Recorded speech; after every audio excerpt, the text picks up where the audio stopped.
ভাবুন তো একবার, একটা বিশাল রাজপ্রাসাদ, লক্ষ লক্ষ ইট দিয়ে তৈরি। আমরা যদি একটা একটা করে ইট সরাতে থাকি, শেষে কি পড়ে থাকবে? কিছুই না।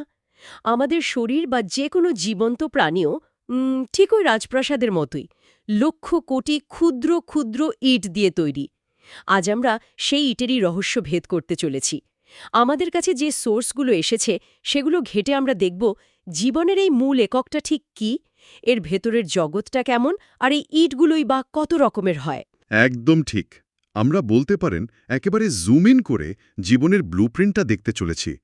এই যে জীবনের মূল রস, যা দিয়ে সবকিছু শুরু, সেখান থেকে শুরু করে কিভাবে বিজ্ঞানীরা প্রথমেই ক্ষুদ্র জগতের সন্ধান পেলেন, আর তারপর দেখব যে এই জগতের দুটো সম্পূর্ণ আলাদা সংস্করণ আছে। একটা যেন ধরুন একটা ছোট্ট স্টুডিও অ্যাপার্টমেন্ট, আর অন্যটা একটা বিশাল শহর। এই দুইয়ের পার্থক্য বোঝা মানেই কিন্তু জীববিজ্ঞানের একেবারে গোড়ায় পৌঁছে যাওয়া। দারুণ! তাহলে চলুন শুরু করা যাক ওই জীবনের মূল রস দিয়ে। বিজ্ঞানের বইতে তো একে প্রোটোপ্লাজম বলে, তাই না? কিন্তু জিনিসটা ঠিক কি? শুধু একটা জেলির মতো তরল? হুম নামটা প্রথম ব্যবহার করেছিলেন বিজ্ঞানী পুরকাঞ্জে 1839 সালে। আর হ্যাঁ, দেখতে এটা স্বচ্ছ, বর্ণহীন, জেলির মতোই আঠালো একটা পদার্থ। কিন্তু একে শুধু জেলি বললে এর গুরুত্বটা ঠিক বোঝা যায় না। একে বলা হয় জীবনের ভৌত ভিত্তি বা the physical basis of life. কারণ জীবনের জন্য যা যা দরকার, শক্তি তৈরি করা, বর্জ্য পদার্থ বের করে দেওয়া, নতুন প্রোটিন বানানো, এই সমস্ত রাসায়নিক কাণ্ডকারখানা এই প্রোটোপ্লাজমের মধ্যেই ঘটে। এটা ছাড়া কোষ মৃত। এক মিনিট, আপনি বলছেন এই জেলির মতো জিনিসটাই জীবনের ভিত্তি, কিন্তু আমি সোর্সে দেখলাম এর প্রায় ৮০% জল। আমার ১ কাপ চায়ের মধ্যেও তো জল আছে। তাহলে এই প্রোটোপ্লাজমের মধ্যে এমন কি বিশেষত্ব আছে যা তাকে জীবন্ত করে তোলে? চমৎকার প্রশ্ন। এখানেই তো আসল মজাটা।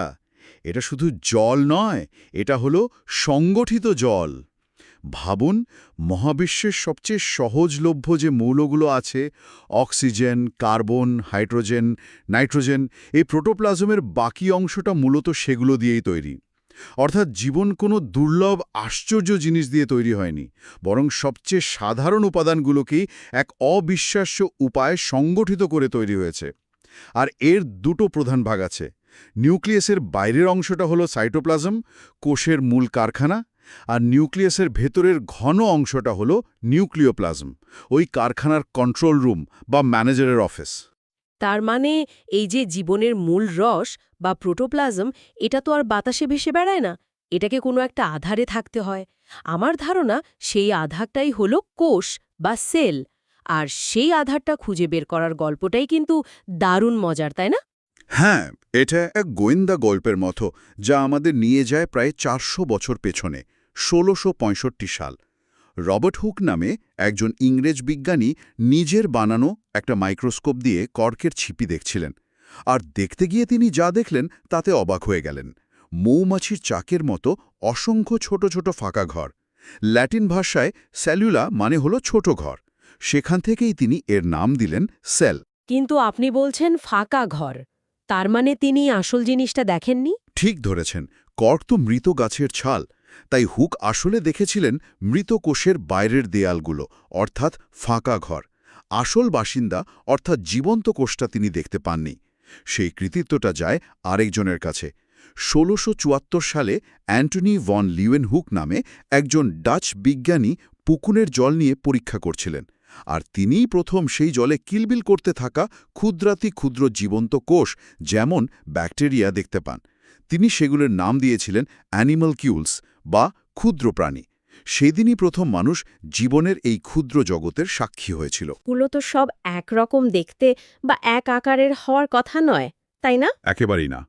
এদের মধ্যে আকারের অনেক পার্থক্য। একদিকে আছে মাইকোপ্লাজমা নামের ব্যাকটেরিয়া, যা এতই ছোট যে তাকে দেখতে ইলেকট্রন মাইক্রোস্কোপ লাগে। আবার অন্যদিকে আমাদের মধ্যেই আছে স্নায়ুকোষ বা নিউরন, যা লম্বায় কয়েক ফুট পর্যন্ত হতে পারে, মস্তিষ্ক থেকে পা পর্যন্ত সংকেত নিয়ে যায়। দাঁড়ান, সবচেয়ে বড় কোষ কোনটা? আমি সোর্সে একটা অদ্ভুত জিনিস পড়লাম, উট পাখির ডিম। হ্যাঁ, ঠিকই পড়েছেন। গোটা উট পাখির ডিমটাই কিন্তু একটা মাত্র কোষ। এটা শুনে সবাই চমকে যায়। কি বলছেন? পুরো উট পাখির ডিমটা একটা কোষ, হুম। তাহলে এর নিউক্লিয়াসটা কোথায়? আমরা তো কুসুম আর সাদা অংশ দেখি। হ্যাঁ, পুরো ডিমটা একটা কোষ। এর যে কুসুম বা ইয়োক, সেটাই হলো মূল কোষের অংশ, আর তার মধ্যেই খুব ছোট আকারে নিউক্লিয়াসটা থাকে। আর সাদা অংশটা হলো মূলত প্রোটিন আর জল, যা ভ্রূণকে পুষ্টি যোগায়। কাজেই পরের বার যখন ডিম দেখবেন, ভাববেন আপনি আসলে পৃথিবীর অন্যতম বড় একটা কোষের দিকে তাকিয়ে আছেন। এটা সত্যিই মাথা ঘুরিয়ে দেওয়ার মতো তথ্য। আচ্ছা, কোষের নিজেরও তো একটা রাসায়নিক গঠন আছে, যেমনটা প্রোটোপ্লাজমের ক্ষেত্রে আমরা দেখলাম। আছে, এবং সেটাও বেশ আকর্ষণীয়। একটা কোষের ৭০ থেকে ৯০% জল। জলের পরেই সবচেয়ে গুরুত্বপূর্ণ উপাদান হলো প্রোটিন, যা ১০-১৫%। আর এই প্রোটিনগুলোই আসল খেলোয়াড়। ভাবুন, ডিএনএ হলো একটা বিশাল লাইব্রেরিতে রাখা রান্নার বই, কিন্তু প্রোটিন হলো সেই শেফ যে বই দেখে আসল খাবারটা তৈরি করে, পরিবেশন করে, এমনকি রেস্তোরাঁ পরিষ্কারও রাখে। প্রোটিন ছাড়া ডিএনএর তথ্যগুলো শুধু কাগজেই থেকে যেত। এরপর আছে নিউক্লিক অ্যাসিড বা ডিএনএ, যা ওই রান্নার বই, আর বাকিটা কার্বোহাইড্রেট, ফ্যাট আর কিছু আয়ন, যারা জ্বালানি আর কাঠামোগত উপাদান হিসেবে কাজ করে। বেশ, তাহলে বিজ্ঞানীরা এই ঘর খুঁজে পেলেন, তার ভেতরের বাসিন্দাদেরও দেখলেন। এরপর নিশ্চয়ই তারা এই ঘরের নিয়মকানুনগুলো বোঝার চেষ্টা করেছিলেন। সেই থেকেই কি কোষতত্ত্বের জন্ম? ঠিক তাই। কোষ আবিষ্কারের পর প্রায় ২০০ বছর লেগে গেছিল এর আসল গুরুত্বটা বুঝতে। ১৮৩৮-৩৯ সাল নাগাদ শ্লাইডেন এবং শুয়ান নামে দুজন জার্মান বিজ্ঞানী ঘোষণা করলেন যে সমস্ত উদ্ভিদ এবং প্রাণীদেহ কোষ দিয়ে তৈরি। এটা একটা বিরাট পদক্ষেপ ছিল, কিন্তু তাদের তত্ত্বে একটা মস্ত বড় ফাঁক ছিল। কি সেই ফাঁক? তারা কি ব্যাখ্যা করতে পারেননি? তারা ব্যাখ্যা করতে পারেননি যে নতুন কোষ কোথা থেকে আসে। সেই সময় অনেকেই মনে করত কাদা বা পচা মাংস থেকে স্বতঃস্ফূর্তভাবে প্রাণের জন্ম হয়, যাকে বলে স্পন্টেনিয়াস জেনারেশন। হয়তো কোষও সেভাবেই তৈরি হয়। এই ধারণাটা বিজ্ঞানের জন্য একটা বড় বাধা ছিল। তাহলে এই ভুল ধারণাটা ভাঙল কি? সেই কৃতিত্ব রুডলফ ভার্চাও নামে আরেকজন জার্মান ডাক্তারের। ১৮৫৫ সালে তিনি খুব সহজ কিন্তু যুগান্তকারী একটা কথা বলেন, অমনিস সেলুলা এ সেলুলা। ল্যাটিন এই বাক্যটার মানে হল প্রতিটি কোষের জন্ম হয় পূর্ববিদ্যমান কোনো কোষ থেকেই। অর্থাৎ শূন্য থেকে কোনো কোষ তৈরি হতে পারে না। কোষ বিভাজনের মাধ্যমে কেবল নতুন কোষের জন্ম সম্ভব। এই একটা লাইন বিজ্ঞানের মোড় ঘুরিয়ে দিয়েছিল। এটা প্রমাণ করে দিল যে জীবন হলো একটা নিরবিচ্ছিন্ন ধারা, যা হয়তো পৃথিবীর প্রথম কোষ থেকে শুরু হয়ে আজ পর্যন্ত চলে আসছে। বাহ! তাহলে আধুনিক কোষতত্ত্বের মূল কথাগুলো দাঁড়ালো: ১. সব জীবকোষ দিয়ে তৈরি। ২. জীবনের সব কাজ কোষের মধ্যেই হয়। আর ৩. প্রতিটি নতুন কোষের জন্ম হয় পুরনো কোনো কোষ থেকেই। একদম। এই তিনটে নিয়মই হলো আধুনিক জীববিজ্ঞানের ভিত্তি। কিন্তু এখানেই গল্প শেষ নয়, কারণ এরপর বিজ্ঞানীরা আবিষ্কার করলেন যে সব কোষ একই নকশায় তৈরি নয়।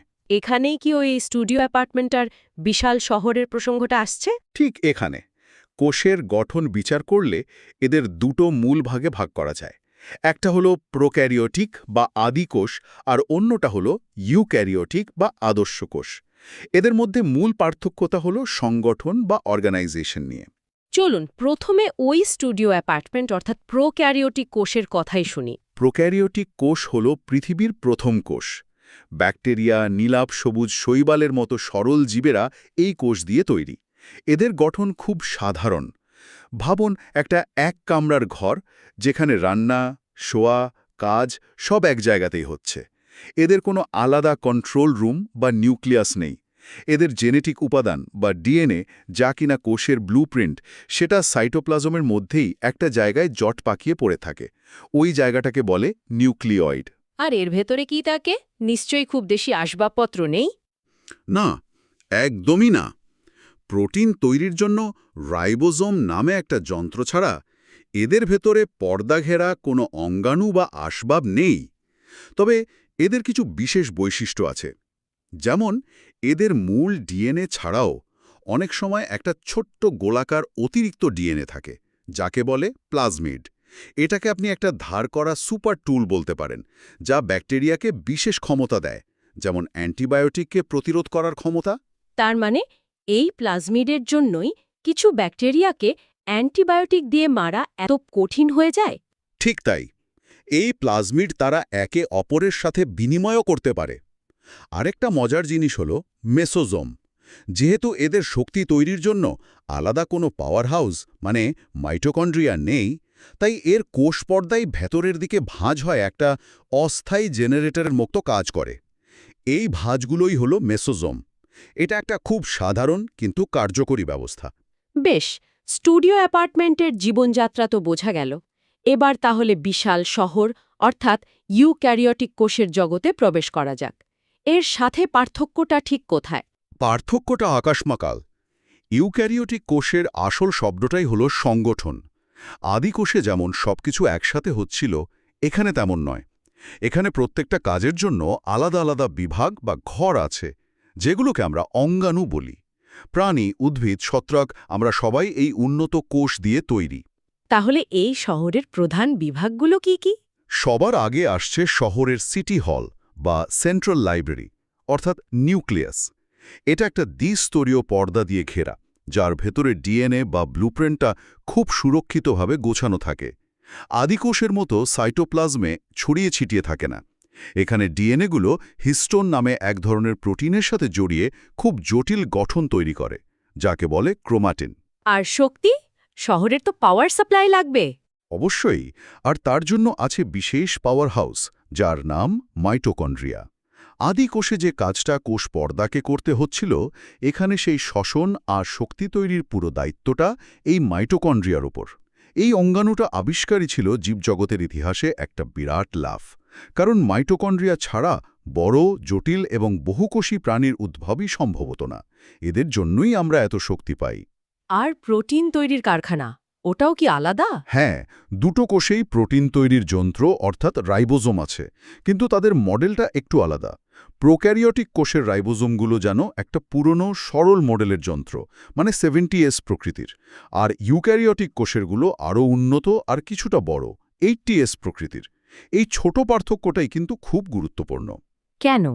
এটা গুরুত্বপূর্ণ কেন? কারণ অনেক অ্যান্টিবায়োটিক, ধরুন এরিথ্রোমাইসিন বা টেট্রাসাইক্লিন, এমনভাবে ডিজাইন করা হয় যা শুধু ব্যাকটেরিয়ার ওই সরল মডেলের রাইবোজোমকেই আক্রমণ করে অকেজো করে দেয়।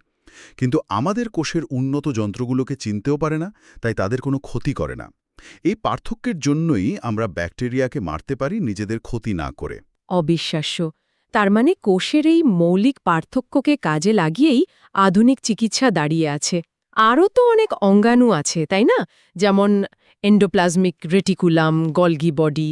হ্যাঁ, সংক্ষেপে বললে এন্ডোপ্লাজমিক রেটিকিউলাম হল শহরের ভেতরের হাইওয়ে সিস্টেম, যা প্রোটিন এবং অন্যান্য জিনিসপত্র পরিবহন করে। গলগি বডি হল পোস্ট অফিস বা প্যাকেজিং ডিপার্টমেন্ট, যা তৈরি হওয়া প্রোটিনগুলোকে সঠিক ঠিকানায় পাঠানোর জন্য প্যাকিং করে।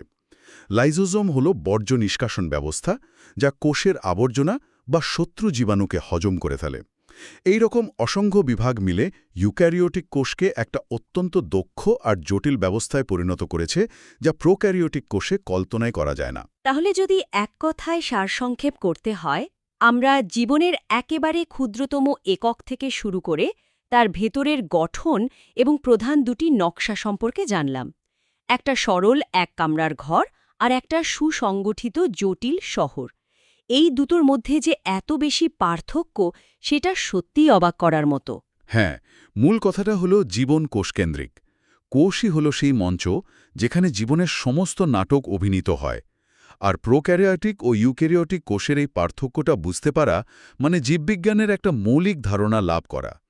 এই জ্ঞান আমাদের একটা সাধারণ ব্যাকটেরিয়ার সংক্রমণ কেন হয় সেটা বোঝা থেকে শুরু করে আমাদের নিজেদের শরীর কেন এত জটিলভাবে কাজ করে তা বুঝতেও সাহায্য করে। আজকের আলোচনা এখানেই শেষ করছি।